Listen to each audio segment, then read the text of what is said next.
क्या तुम्हें पता है डिसेप्टिकॉन कमजोर माइनिंग करने वाला बॉट था, तो आखिर वो मेगाट्रॉन कैसे बना और पूरे डिसेप्टिकॉन आर्मी को उसने कैसे बनाया और उसके अंदर पावरफुल वॉरियर, साउंड वेव और शॉक वेव जैसे वॉरियर कहां से आए। और ये जो तुम्हें मेगाट्रॉन की शिप देखने को मिलती है, तुम्हें पता है ये शिप है ही नहीं। और क्या तुम्हें पता है मेगाट्रॉन के पास मेट्रिक्स और लीडरशिप जैसा एक पावरफुल चीज है। ऐसा ही बहुत कुछ मेगाट्रॉन से रिलेटेड है आज की इस वीडियो में आप लोगों को पता चलेगा। मतलब ये एक मेगाट्रॉन की बैक स्टोरी वीडियो है जिसके अंदर मैं मेगाट्रॉन से रिलेटेड आप लोगों को सब कुछ बताने वाला हूँ। इसलिए ये वीडियो बहुत कमाल का होने वाला, तो लाइक गेम सुन लो जो कि सिर्फ 1000 लाइक का है, तो सभी लोग जाके अभी लाइक कर देना। तो अब हमारी इस कमाल की वीडियो को स्टार्ट करते हैं। मेगाट्रॉन की स्टोरी वहां से शुरू होती है जब उसका जन्म हुआ था। वो एक लोअर कास्ट का बॉट था, इसलिए उसका कोई नाम भी नहीं रखा गया था। साइबरट्रॉन के अंदर जितने भी लोअर कास्ट के बॉट होते हैं उनका नाम होता ही नहीं है, उनको राइट्स नहीं है कि वो अपना नाम रख सकते हैं। उसी तरीके से मेगाट्रॉन का भी कोई नाम नहीं था, उसको एक कोड से बुलाया जाता था। उसका कोड था D16। जितने भी लोअर कास्ट के बॉट होते थे सभी का काम होता था माइनिंग करने का, और ऐसे ही D16 का भी काम था। उसको भी साइबरट्रॉन के नीचे की सत्ता में माइनिंग करने का काम दिया गया था, जहां पर सिर्फ वो एनर्जॉन की माइनिंग करता था। माइनिंग के स्टार्टिंग के टाइम में D16 ने साइबरट्रॉन की सूरज की किरण देख ली थी। छोटी सी जगह से उसने सूरज की किरण देख ली जो कि इसको बहुत ब्यूटीफुल लगा, और उसने सोच लिया कि इसको मैं फिर से दोबारा देखूंगा। अब जितने भी लोअर कास्ट के बॉट्स होते थे उनको यार ये भी परमिशन नहीं होता था कि वो सतह के ऊपर जा सके। उनका सिर्फ वहां पर काम होता था माइनिंग करना, और कुछ भी वो लोग कर ही नहीं सकते थे। वो जो धूप था उसका इंपैक्ट बहुत ज्यादा D16 में पड़ता है। उसने सोच लिया था कि अब कैसे भी करके मुझे उस सतह तक जाना है और मुझे वो चीज देखना है धूप को। पर यार बेचारा कुछ ज्यादा कर नहीं पाता, इसलिए वो फिर से माइनिंग के काम में लग जाता है। D16 जैसे ही और भी माइनिंग के बॉट्स थे, उनका यार यही काम था, सिर्फ वो माइनिंग करते थे। और माइनिंग के बाद जब उनको थोड़ा टाइम मिलता था वो लोग बैटल वगैरह करते थे, और वो भी सिर्फ वो लोग एक्स्ट्रा टाइम पे कर पाते थे। माइनिंग के टाइम पे सिर्फ उनको काम करना पड़ता था, ऊपर से उनको काफी ज्यादा प्रेशर पड़ता था। तो ऐसे ही जो अपना D16 था वो ऐसे ही फाइट कर करके वो बहुत ज्यादा स्ट्रांग हो गया था। मतलब वो वहां पर किसी को भी हरा देता था। जितने माइनिंग वाले बॉट्स थे वो आराम से किसी को भी डिफीट कर देता था उस समय। उसी टाइम हमारे D16 को ग्लेडिएटर एरिना के बारे में पता चलता है, जिसमें यार वो जाने का सोचता है, और लकीली उसमें जा सकता है क्योंकि उसमें कोई भी ऐसा रूल नहीं था कि उसमें कोई लोअर कास्ट के या अपर कास्ट के लोग नहीं जा सकते थे। उसमें सभी लोग जा सकते थे, उसमें कोई पार्टिसिपेट कर सकता था। इसलिए वहां पर जाने का सोचता है, पर वहां से जाने से पहले वो सोचता है कि अपना नाम को चेंज कर लूं, क्योंकि यार अगर वो अपने कोड नेम D16 के साथ जाएगा तो उसको कोई भी वहां पर पसंद नहीं करेगा। इसलिए अपने नाम को चेंज करने का सोचता है। वो सोचता है मैं अपना नाम मेगाट्रॉनस रख लूं, क्योंकि यार वो मेगाट्रॉनस प्राइम से बहुत ज्यादा इंस्पायर था। उसको यार मेगाट्रॉनस प्राइम बहुत ज्यादा पसंद था, उसको वो अपनी इंस्पिरेशन मानता था और उसकी जैसी वो पावर को ग्रैब करना चाहता था। और इसलिए उसने रूल को तोड़ के अपना नाम मेगाट्रॉनस रख लिया और वो बैटल एरिना में चला गया। और धीरे धीरे वो काफी ज्यादा स्ट्रांग होने लगता है और वो बहुत ज्यादा पावरफुल हो गया था। उसको यार काफी सारे लोग जानने लगे और वो बहुत ज्यादा फेमस ग्लेडिएटर के लिस्ट में आने लगा। और जब मेगाट्रॉनस ने एक चैंपियन ग्लेडिएटर को हराया तो सारे लोग उसको पसंद करने लगे। सारे लोग जान गए थे कि मेगाट्रॉनस कौन है, और सभी का वो फेवरेट बन गया था। लोग उसकी इसी बैटल देखने ज्यादातर आते थे, और उसी बैटल के टाइम पे ही उसको साउंड वेव भी मिला था। साउंड वेव और मेगाट्रॉन की फाइट हुई थी। अब जब सब लोग मेगाट्रॉनस को जानने लगे तो उसने एक चीज अनाउंस किया। उसने यार वो जो कास्ट सिस्टम था उसको खत्म करना चाहा, और इस वजह से उसके टीम में काफी सारे लोग जुड़ गए। और यहाँ तक कि हमारा जो ओरायन पैक्स था वो भी उसके टीम में आ गया। ओरायन पैक्स वही है जो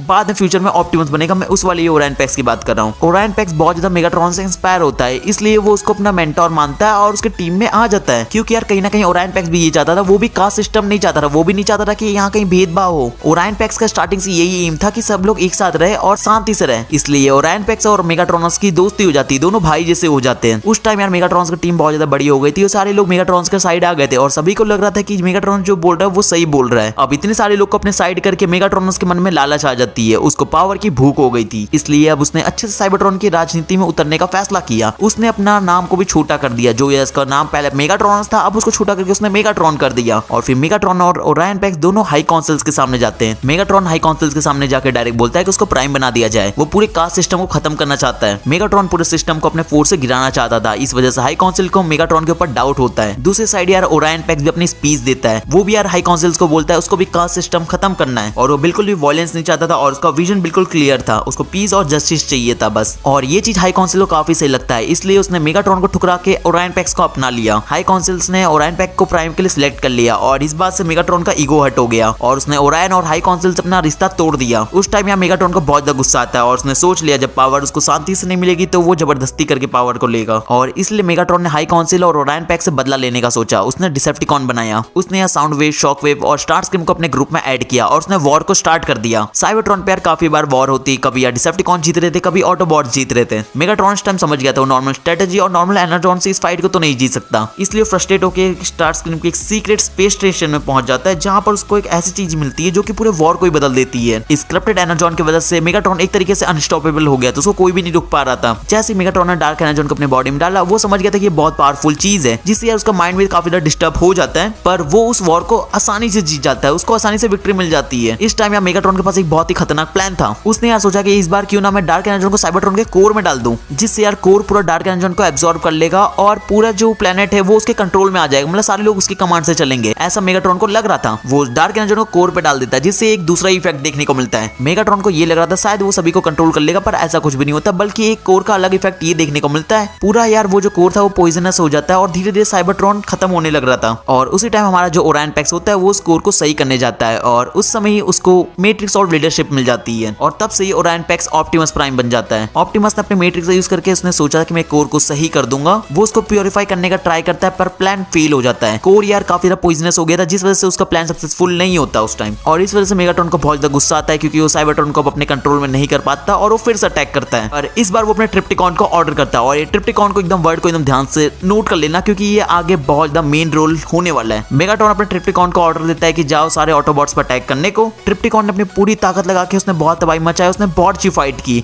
पर एंड में वो भी डिफीट हो जाता है। पर जैसे मेगाट्रॉन को पता चलता है कि ट्रिप्टिकॉन हार गया, इसलिए उसको पनिश करने के लिए वो उसको एक शिप में बदल देता है। ये जो हमने डिसेप्टिकॉन की वॉर शिप देखा जिसका नाम नेमेसिस भी है, ये यार ट्रिप्टिकॉन नहीं है जिसको यार मेगाट्रॉन ने पनिश करके शिप बना दिया है। क्योंकि यार उस टाइम मेगाट्रॉन को काफी ज्यादा उम्मीद थी और ट्रिप्टिकॉन इतना अच्छा परफॉर्म नहीं कर पाया, इसलिए उसने उसको शिप बना दिया था। उसके बाद साइबरट्रॉन पे डेली वॉर चालू हो गई। डिसेप्टिकॉन और ऑटोबॉट जितने भी थे सभी के वॉर स्टार्ट हो गई थी। वो लोग हमेशा ही वॉर करते थे, पर एक टाइम ऐसा था कि जब बम्बलबी यार मेगाट्रॉन के एरिया में जाता है और वहां पर स्काउटिंग का काम कर रहा था, पर गलती से बम्बलबी मेगाट्रॉन के हाथ लग जाता है और इसलिए उसको बहुत मारता है। वो यार उससे सब कुछ पूछना चाह रहा था पर बम्बलबी ने कुछ नहीं बोला और इस गुस्से की वजह से उसने उसका वॉइस बॉक्स को खराब कर दिया, मतलब उसको तोड़ दिया था। और उसके बाद शॉकवेव ने उसके ऊपर काफी सारे एक्सपेरिमेंट किए जिससे उसकी हालत कुछ ऐसी हो गई थी, पर बाद में उसको रैचेट ने पूरा सही कर दिया था, पर उसका वॉइस बॉक्स अभी तक रिपेयर नहीं हो पाया था। और इसी वॉर के टाइम मेगाट्रॉन ने टॉक्सिन का भी यूज किया था जिसमें यार एक बार ऑटोबॉट का सारा कुछ ऐसा हाल हो गया था, सारे ऑटोबॉट्स को मेगाट्रॉन ने खत्म कर दिया था उस टाइम। पर अभी तो यार मेगाट्रॉन का एक लेजेंडरी प्लान बाकी था। मेगाट्रॉन ने अपने प्रोजेक्ट प्रेडिकॉन को यूज करना चाहा। उसने यार एक छोटे से प्रेडिकॉन के ग्रुप को अर्थ पे भेज दिया एनर्जॉन को बचाने के लिए और उनको ऑर्डर दिया कि तुम लोग को वहीं पर एनर्जॉन को प्रोटेक्ट करना है। काफी टाइम बीत जाता है और जितने प्रेडिकॉन होते हैं वो उस एनर्जॉन को प्रोटेक्ट करते हैं, प्रोटेक्ट करते करते वो लोग वहीं पर खत्म हो जाते हैं। और जो हमें अर्थ प्रेडिकॉन की हड्डियां देखने को मिल रही थी वो सिर्फ इसी रीजन की वजह से देखने को मिल रही थी क्योंकि जो मेगाट्रॉन ने काफी प्रेडिकॉन्स को भेजा था उनकी वो हड्डियां थी। ये मैं थोड़ी आगे की स्टोरी बता रहा हूँ। अब वापस अपने उस स्टोरी को कंटिन्यू करते हैं जब उसने प्रेडिकॉन को भेजा था उसके बाद की। पर यार उसको जानने से पहले प्लीज वीडियो को लाइक भी कर दो। अभी तक मुझे पता है कि कुछ लोगों ने वीडियो को लाइक नहीं करा है और अगर आपको चैनल पसंद आ रहा हो तो चैनल को भी सब्सक्राइब कर लो क्योंकि मैं ऐसी कंटेंट बनाता रहता हूँ यार। अब अपनी स्टोरी को कंटिन्यू करते हैं।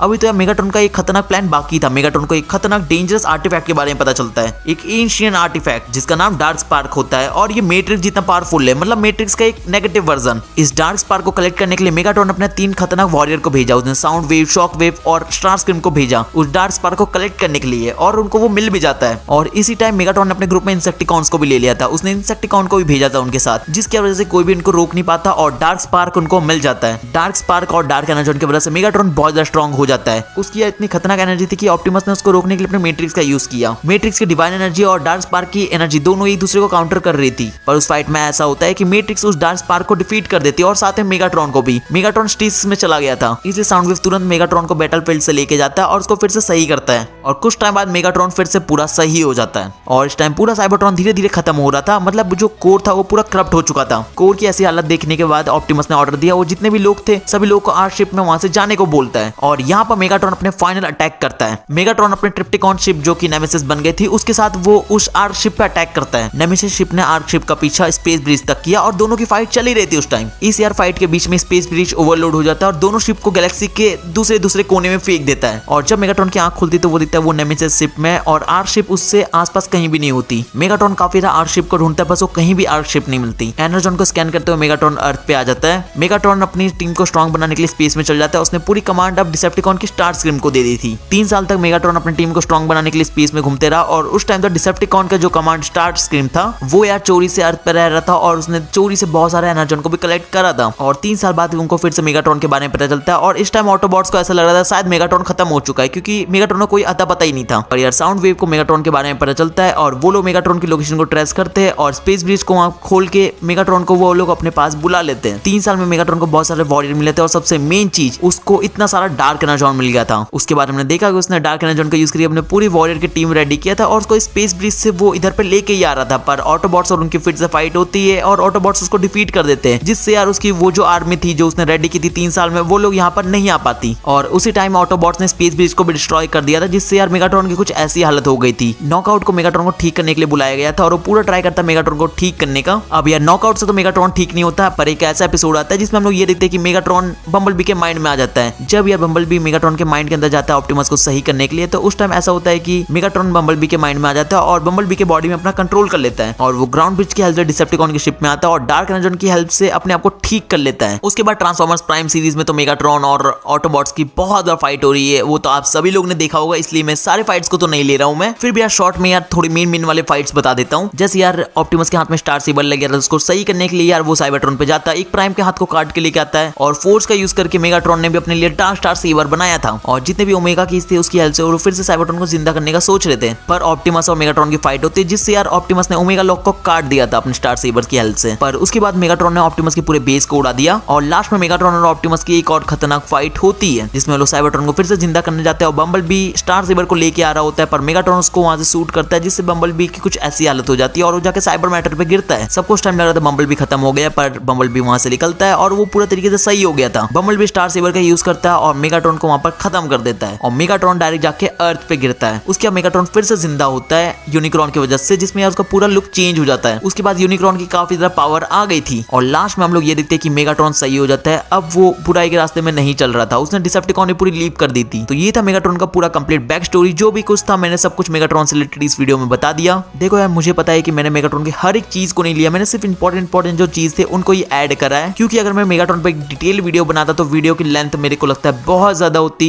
आई थिंक 30 मिनट्स की तो वीडियो बनी जाती है अगर मैं सब चीज को कवर करता तो। इसलिए सिर्फ मैंने मेन पॉइंट्स को कवर किया जो कि मेगाट्रॉन से रिलेटेड इंपॉर्टेंट थे। तो अब आप लोग मुझे बताओ कि आप लोग को ये वीडियो कैसी लगी और अगर आप चाहते हो डिटेल में मैं एक और किसी कैरेक्टर पे ऐसी ही वीडियो बनाऊं, मतलब अब तो मेगाट्रॉन के ऊपर मैंने वीडियो बना दी, पर अगर डिटेल में अगर आप और किसी कैरेक्टर के ऊपर चाहते हो तो मुझे कमेंट करना, उस या कैरेक्टर पर मैं डिटेल वीडियो बना दूं। थोड़ी यार लंबी वीडियो होगी पर मैं ट्राई करूंगा कि मैं सब कुछ उस कैरेक्टर से रिलेटेड बता दूं आप लोग को, पर वो तभी पॉसिबल हो पाएगा जब आप लोग वीडियो को लाइक करके 1000 लाइक एम कंप्लीट करोगे और चैनल को सब्सक्राइब करोगे। क्योंकि अगर आप वीडियो को लाइक करोगे तो मुझे पता चलेगा आपको इस टाइप की और वीडियो पसंद आ रही है, तो मैं जल्दी से इस टाइप की वीडियो और ले आऊंगा। और चैनल सब्सक्राइब करने से तो आपका ही फायदा है, जैसे ही मैं नेक्स्ट वीडियो डालूंगा आपको उसका नोटिफिकेशन मिल जाएगा। अब मैं तो आप लोग डायरेक्ट नेक्स्ट वीडियो में मिलूंगा, बट अगर आप लोग स्मोक स्क्रीन की अगर बैक स्टोरी के ऊपर नहीं जानते हो तो आप लोग मेरी इस लेफ्ट वाली वीडियो को क्लिक करके स्मोक स्क्रीन से रिलेटेड सब कुछ जान सकते हो, क्योंकि इसमें मैंने सब कुछ स्मोक स्क्रीन से रिलेटेड बताया हुआ है। और अगर आपने इस वीडियो को देख लिया और अगर कुछ डिफरेंट देखना चाहते हो तो आप लोग इस राइट वाले वीडियो पे क्लिक करना, जहां पर आपको कुछ डिफरेंट देखने को मिलेगा। तो आप लोग इन वीडियो को एंजॉय करो, मैं मिलता हूं नेक्स्ट वीडियो में।